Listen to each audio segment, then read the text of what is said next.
На фоне этих событий на неделе почти незамеченная прошла годовщина образования Каракыргызской автономной области. Она была провозглашена 14 октября 1924 года. Но еще за 2 года до этого, в 1922 году, кыргызская общественность, не спрашивая никакого разрешения из Москвы, провела учредительный съезд Горной области. Воспоминания о тех политиках и сравнение их с нынешней кыргызской элитой ничего, кроме удручающего чувства, не вызывает. Но Андрей Токумбаев подготовил об этой годовщине отдельный сюжет. У каждого народа, имеющего государственность, есть дата, ставшая точкой отсчета воплощения его национального государства. У Кыргызстана таких точек отсчета в новейшей истории несколько. Первая дата общеизвестна – 31 августа 1991 года. День провозглашения государственной независимости Кыргызской республики. Но независимости могло бы и не быть, если бы не некоторые другие даты. Например, 14 октября 1924 года. День провозглашения Каракыргызской автономной области.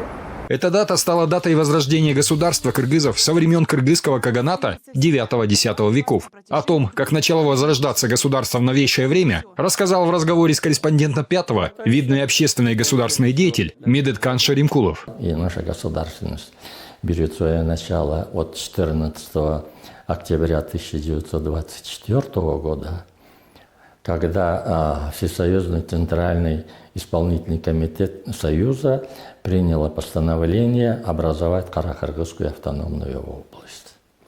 Это было только решение 14 октября, а первый организационный съезд, оформивший все организационные структуры и решивший все организационные вопросы, состоялось в конце марта 1925 года.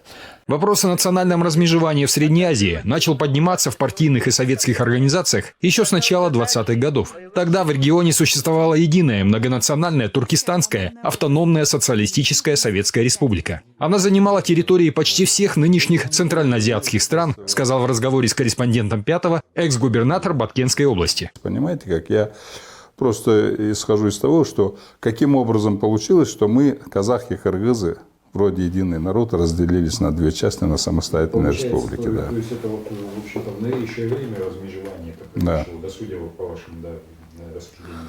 Да. По словам Айджигитова, раньше представители тюркских народов делились не по национальному признаку, а по укладу ведения хозяйства. Оседлые земледельцы, сарты, селились в основном в городах и плодородных долинах. Кочевники, кайсаки, кочевали в горах и в степи. В то время один и тот же народ делили по географическому проживанию, по месту проживания, по, ну, скажем так, по реалию проживания.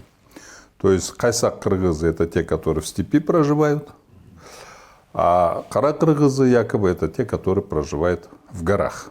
Особенности жизни кочевников делали границы их владений условными, а национальные различия – несущественными. В итоге, к моменту российской экспансии, тюркские этносы представляли собой единый монолит. Чтобы не стал он серьезной политической силой, царская администрация манипулировала местными элитами, баями и манапами разных родов по принципу «разделяй и властвуй». В том же духе стала действовать с начала 20-х годов и советская власть в лице Сталина, убежден Айджигитов. Вот это вот размежевание произошло из-за того, что из сталинской надо же было сохранить централизованную власть. Вот. А Средняя Азия, в принципе, она представляла собой только монолитную тюркскую территорию. Да. То есть она никогда не делилась вот таким образом. Кыргызы, казахи. Были племена разные. Вот. Национально-территориальное размежевание в Средней Азии ставило своей целью разделить единый монолит тюркских этносов, чтобы он не препятствовал национальной политике Сталина в создании новой исторической общности советского народа. Именно это, по мнению Айджигитова, послужило причиной создания автономии кыргызов. Но это слишком упрощенная трактовка. В действительности все было гораздо сложнее, считает историк Кыргызско-Российского славянского университета, автор нескольких научных работ на эту тему. Дело в том, что народы, хотя проживали на вот этой обширной территории, но у них был свой хозяйственный культурный быт, свои какие-то устремления политические и национальные. По словам Джакишева, инициатива о создании обособленных государственных образований шла снизу, а не сверху. Шла снизу, и поэтому власти Туркестана советского и союзного правительства, они реагировали на эти инициативы. Хотя Собственно, это была реализация значит, партии большевиков о свободном самоопределении народу.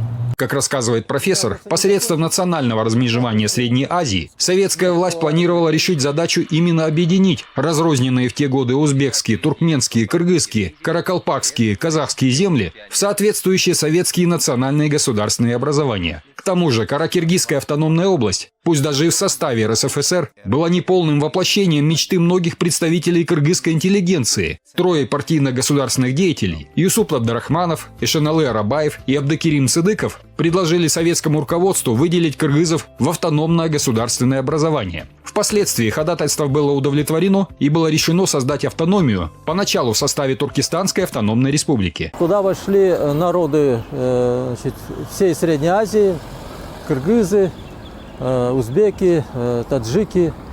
Значит, наряду с Туркестанской автономной республикой существовали две народные республики, это Хивинская и Бухарская народные республики. Вот. И вот это образование было началом для дальнейшего размежевания народов Средней Азии. Некоторые представители кыргызской национальной интеллигенции и раньше 1924 года ходатайствовали об автономии кыргызов, но первая такая попытка потерпела неудачу. Первая попытка создания кыргызской государственности проявилась в 1922 году, когда председатель Семиреченского облисполкома Абдыкерим Сыдыков на туркестанской сессии поднял вопрос о создании горной области, куда бы вошли северные территории Кыргызстана. Поначалу ходатайство одобрили, но когда Сыдыков поставил вопрос о включении в горную область не только северных территорий страны, но и южных, решение вопроса приостановили. Потому что на юге Кыргызстана шло басмаческое движение, значит, время было немирным, поэтому сначала первоначально стоял вопрос о создании горной области с территории Северного Кыргызстана с географическим центром село Качкорка. Проект государственного образования, которое включало бы лишь север Кыргызстана и столицей которого могло бы стать село Качкор, был отвергнут. Нашлись оппоненты в органах власти.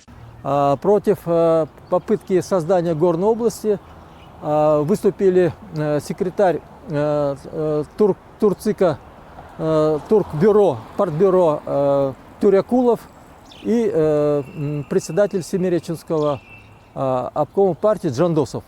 Они выступили против создания вот этой горной области. Большевистское руководство не всегда препятствовало инициативам снизу, но всегда относилось к ним с подозрением. Тем более, что в руководстве Туркестанской автономной республики было много противников национального размежевания. Но 14 октября 1924 года стало днем победы ее сторонников. Для управления Каракиргизской автономной областью революционный комитет утвердил группу в составе 17 человек. Среди них были Иманалы Айдарбеков, Юсуп Абдрахманов, Эшеналы Арабаев и другие. Сегодня их имена, как и вклад в развитие кыргызской национальной государственности, по достоинству оценен потомками, говорит Шаримкулов. 14 октября 1924 года Кыргызстан был образован как автономная область, Каракыргызская автономная область.